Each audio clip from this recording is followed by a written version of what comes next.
વડોદરા શહેરના કારેલીબાગ વિસ્તારમાં આવેલ અંબાલાલ પાર્ક ગરબા ગ્રાઉન્ડ ખાતે ગઈકાલે નવનિયુક્ત ભાજપ પ્રદેશ અધ્યક્ષ જગદીશ વિશ્વકર્માજીનો અભિવાદન કાર્યક્રમ યોજવામાં આવ્યો હતો।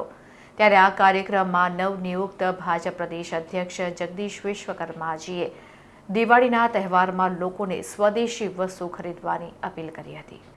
ભાજપ પ્રદેશ પ્રમુખ તરીકે નિવરણી થયા બાદ વડોદરા આવેલા જગદીશ વિશ્વકર્માએ દિવાળીમાં લોકોને સ્વદેશી વસ્તુ ખરીદવાની અપીલ કરી હતી।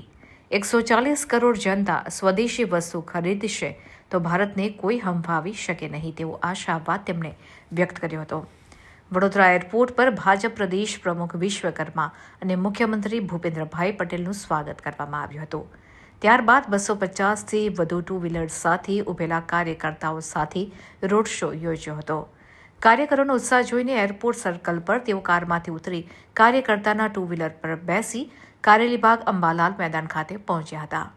જગદીશભાઈ વિશ્વકર્મા અને મુખ્યમંત્રી ભૂપેન્દ્ર પટેલનું ફૂલો ઉડાવીને સ્વાગત કરવામાં આવ્યું હતું।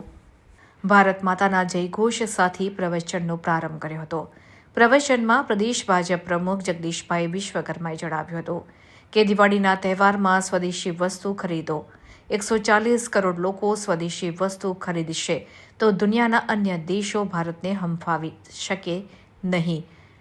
આ સાથે જ તેઓએ વિકાસ અને રાજનીતિ કરવા બદલ દેશના વડાપ્રધાનની પ્રશંસા કરી હતી। સમાજ, રાજસ્થાન સમાજ, institute of chartered accountant of India Vadodara શાખા, સાવલી દસા ખડાયતા સમાજ વડોદરા, બારોટ સમાજ બ્રહ્મભટ્ટ વિદ્યુતેજક મંડળ વડોદરા પ્રમુખ, દેવી પૂજક સમાજ, વાલ્મીકી સમાજ, વણકર સમાજ, પાટીદાર સમાજ, ચૈતન્ય સિંહ ઝાલા આ તમામ દ્વારા વિશ્વકર્માજીનું સ્વાગત સન્માન અભિવાદન